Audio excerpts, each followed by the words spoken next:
So, maayong buntag, ma'am, nga itong paghahiskutan karon ma'am, kay bahin sa sakit nga anemia, nga ingon ka nga, nakuha mo na experience mo. So, ang sakit nga anemia, ma'am, kay usa siya ka kondisyon kung asa ang lawas, kulang og himsog nga dugo o kulang nga dugo. Kay kanang atong kulang nga dugo, ma'am, diha makita ang hemoglobin. Kanang hemoglobin mo na siya naghahatag og oxygen diha sa atong lawas, labi na gyud sa mga organ nga naa sa parte sa atong mga lawas. Na bisan kinsa pwede magka-anemia, pero mas taas ang tsansa nga magka-anemia ang mga babae, mga bata o na chronic disease. Kaya ang mga babae manggudong kay di ba kada adlaw dugo, kada bulan dugon man ta. So kanang for example ang bayi kay mubuog ka ng pula nga dugo, then plus kada bulan kay dugon pa jud ta, mas dako jud ang tsansa nga magka-anemia jud ang mga babae. Yun ang mga bata, ilabi na jud ang mga bata nga wala gigihan silang ginikanan kay bisan unsa man ilang pangkanon, wala sila ipake kung ang ilang pangkanon kay taas wag vitamins or kanang iron, makakuha basta kayo sa nang pangkaon. Kanang iron ma'am kay kuha na siya kanang makatabang na siya para magpakusog or magpahimsog sa atong pula nga dugo. So kung ang mga bata kay walay sakto nga nutrition, mo jud dako gid ang chance nga magka-anemia sila. Then ang kanang naay mga chronic diseases ma'am kay kuha na siya kanang sakit nga tulo na ka bulan pataas nga naa sa atong kuan sa atong lawas. For example kay kanang ulcer, kanang cancer, dayon myoma. Kay for example ma'am kanang ulcer, di ba kay kanang ulcer kay agi man sa kanang magsamad nga tutungol kay dili kay tag ginakaon sa sakto nga oras. Na sige man nagagaling ang atong tungol. So kato kay sige man to siya gagaling, wala siya pagkaon nga gigaling, magsamad to atong tungol ma'am dayon. Sa sulod adto sige to siya dugo. So sige tagkakuan og dugo dito sa sulod. Mao nang mamubo ang atong pula nga dugo, magkakot siya og anemia. Then mga hinungdan nga magka-anemia ang tawo, una kay kakulangan sa nutrisyon. So naay mga pagkaon ma'am nga makuhaan nato og mga iron or vitamins nga maoy makatabang para pakusog sa atong pula nga dugo. Kung wala kay kagakaon adto nga mga pagkaon, mo nang magka-anemia gyud ang isa ka tawo. Then kanang sa stress. Kung stress ang tawo ma'am kay maapektuhan ang imong lawas kay sige ka gikapoy, di mo na kay gana nga mukaon, so maapektuhan po ang imong nutrisyon. Kung maapektuhan ang imong nutrisyon ma'am, kulang kay ang mga vitamins or iron nga makuha nimo pinaagi sa imong mga pagkaon, so magka-anemia ka ma'am.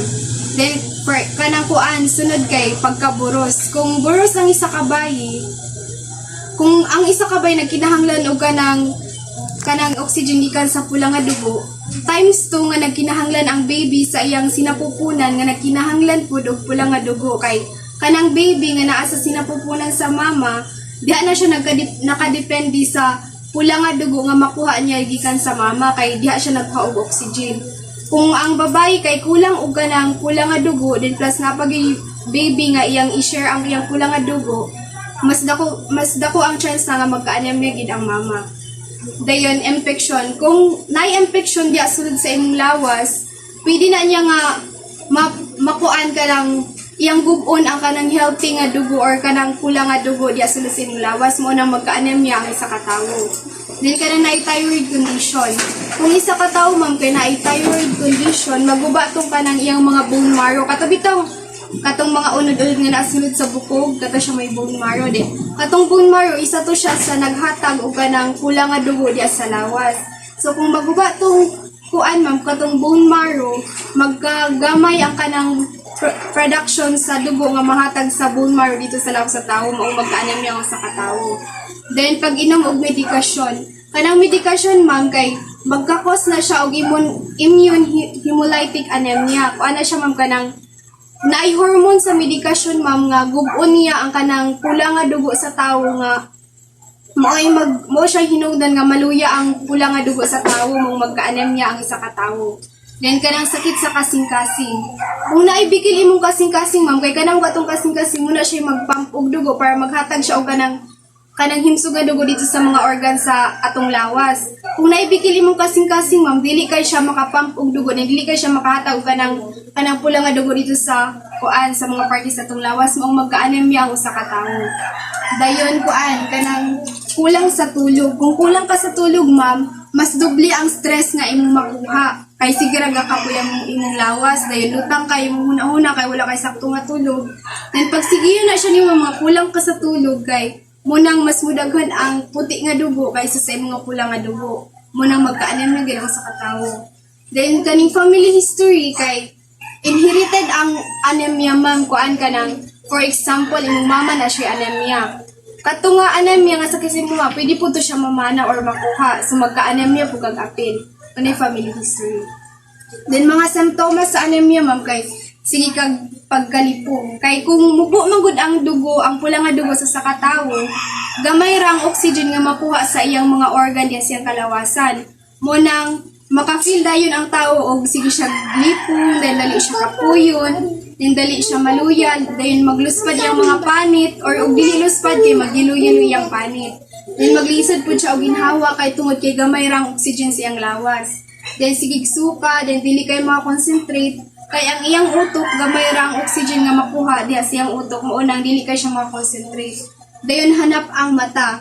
Kay kung ang retina sa mata ma'am gamay ra ang oxygen nga makuha tungod kay gamay ra ang pula nga dugo, naay ka ng mga ugat sa mata ma'am kay makuha na siya ma-damage mo nang maghanap dayon ang pananaw sa katawo kung naa siya anemia. Then classes sa anemia. Una kay ang iron deficiency anemia. Kani siya ma'am kanang mo ni siyang kasagarang sakit ay kasagarang klase sa anemia. Kuan makuha ni siya kung mubo ang pula nga dugo diya sa lawas sa tawo tungod kay dili sakto ang nutrisyon ang imong ginakang nga pagkaon kay wala kay iron nga makuha or vitamin B12 or unsa pa na nga mga vitamins nga makapakusog sa imong pula nga dugo. Or kanang sige ka og ganang donate og ganang dugo dayon para sa babae kanang sige dugon ka na bulan then walay sakto nga iron iron intake diya siyang lawas dayon kuan ko man parang naay sakit sa tungol mao na siya rason nga magka-iron deficiency ang isa ka tawo. Then vitamin B12 deficiency. Ang vitamin B12 man kay wala nag-produce atong lawas og vitamin B12 nga natural. Kung ano siya man kanang makuha ni ang vitamin B12 pinaagi sa mga pagkaon, for example kanang mga isda, mga dairy products, kanang chocolate, mga karne, then mga itlog, diyan ato makuha mga vitamin B12. Kung wala kay kagakaon o ginana nga mga pagkaon, munang kulang kay ka vitamin B12 mo nang makuha ni ang sakit nga vitamin B12 deficiency. Then ang chronic diseases anemia, kanang chronic disease anemia man kay kuan na siya. Katong naa kay sakit sa imong lawas nga tulo na ka bulan pataas nga naa ra gyapon nagsisimong lawas, for example kanang mga ulcer, mga kuan kanang cancer, rheuma, arthritis, kanang sakit sa kidney o uban pa mga HIV, AIDS. Kung nakana nga mga sakit mo nang makuha na nimong chronic diseases anemia. Then kanang sickle cell anemia ma'am kay inherited na siya sa maraming sa family history. Anang katungingon ako nga imong mama na anemia din ikaw pud makuha po nimo ang sakit sa mga anemia mo na siyang sickle cell anemia. Di kanang aplastic anemia ma'am kay kuan na siya kanang talagsaong klase sa anemia. Makuha lang na siya nimo nga anemia ma'am kung kanang imong dugo ay imong lawas dili na gid mag-produce og dugo. Agi anang kanang ma-doubt ang imong bone marrow. Kung ma-doubt siya di naman to siya ka-produce og dugo mo nang makuha nimo siyang aplastic cell anemia. Then ang hemolytic anemia ma'am kay kuan na siya kanang na siyang maguba bitaw ang imong forma sa dugo, kanang natural nga form sa dugo or natural nga shape sa dugo sa imong lawas maguba na siya tungod sa naay infection sa imong lawas.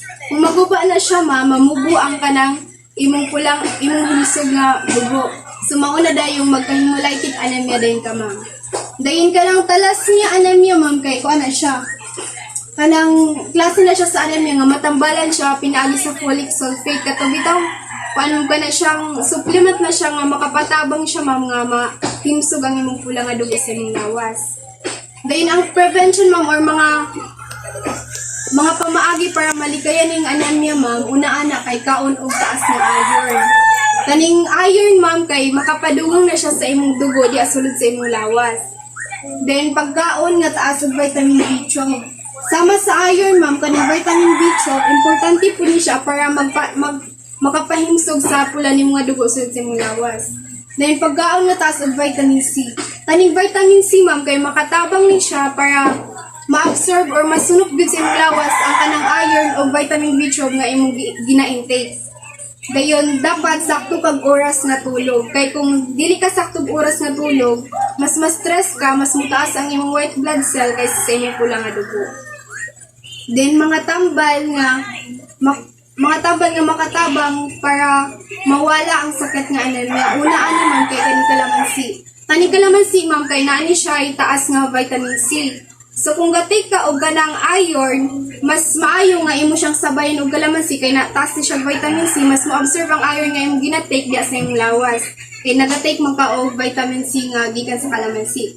Then kayong dahon sa sili taas ni siyang iron, ma'am. Pwede ni siya nimo kanang isagol sa mga pagkaon, for example kanang magtuno kag manok, pwede siya nimo isagol ni dahon sa sili. Then kaning kalabasa, ma'am, taas po ni siya iron, ila binagat tong yang udlot o katong yang liso. Katong udlot kay pwede siya nimo isagol sa kanang katubit ang udlot sa kalabasa, di ba? Ilutan to nato, pwede siya nimo isagol dito. Then ang katong iyang liso, katong iyang liso, atong iyang liso kay kuan kanang pwede siya nimo i-toast kanang version mo panabitang nakakuan ka ng dragon seed, ma'am. Ano dragon seed, di ba? Kuan sa kalabasa. Pwede siya nimong in-add ko dayon imo siyang i-snack asto siya og iron.